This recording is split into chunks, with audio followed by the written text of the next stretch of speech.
Welcome, I am Elara Vane. Tonight's story comes from a traveler who made a very small mistake. All he did was glance into a tiny gap, and something looked back. When he was younger, he had a recurring nightmare. He was standing on a railroad track. In the middle of the night, two lights appeared in the distance. A train coming closer, the ground shaking. But he could not move. His feet were stuck to the rails. The horn screamed, and just before impact, he woke up. For years, the nightmare disappeared until his trip to Japan. It was only a short vacation. 3 quiet days, ancient streets, old buildings, a culture he had always wanted to see. Everything felt peaceful until the last morning. He was packing inside his small room. That was when he noticed something strange. A small gap between the dresser and the wall. He had seen it before, but this time, he stared a little longer. And then, he saw it. An eye, brown iris, dark pupil, watching him. From the darkness, the eye blinked. His body froze. Cold ran down his spine. Without thinking, he grabbed the dresser and pulled. The furniture groaned as it moved. Light poured into the gap, but there was no wall, only darkness. A small hidden space, and something inside it moved away from the light. Before he could react, a hand shot out, thin, pale, but impossibly strong. It grabbed his wrist. The grip was crushing. The hand pulled him closer.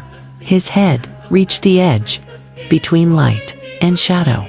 Then he felt it, a face right beside his ear. Cold skin, breathing slowly, and a whisper. A woman's voice. Soft, human, speaking Japanese. One sentence. Then the hand released him. He fell backwards. The dresser slammed back against the wall.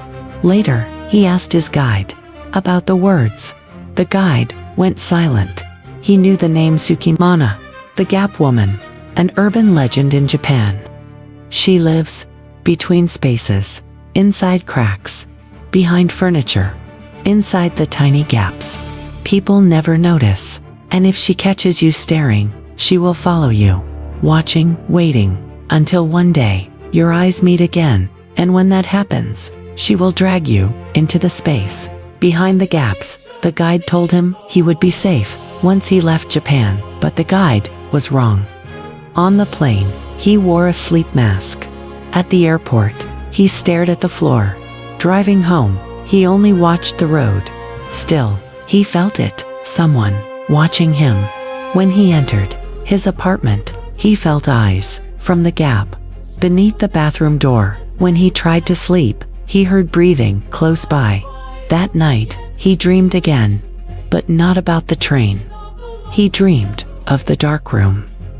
Behind the dresser, she was sitting there, waiting. A thin line of light cut through the darkness. She stood up slowly and pressed her face against the gap. Her eye aligned perfectly with the opening. Her fingernails scraped across the floor, slow, angry. When he woke up, he understood something terrifying. She had followed him home.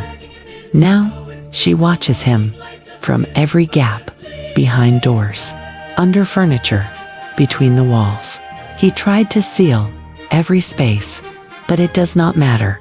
There are always more gaps, and sooner or later, their eyes will meet again. I am Elara Vane, and remember, sometimes the smallest spaces hide the darkest things. Sweet dreams.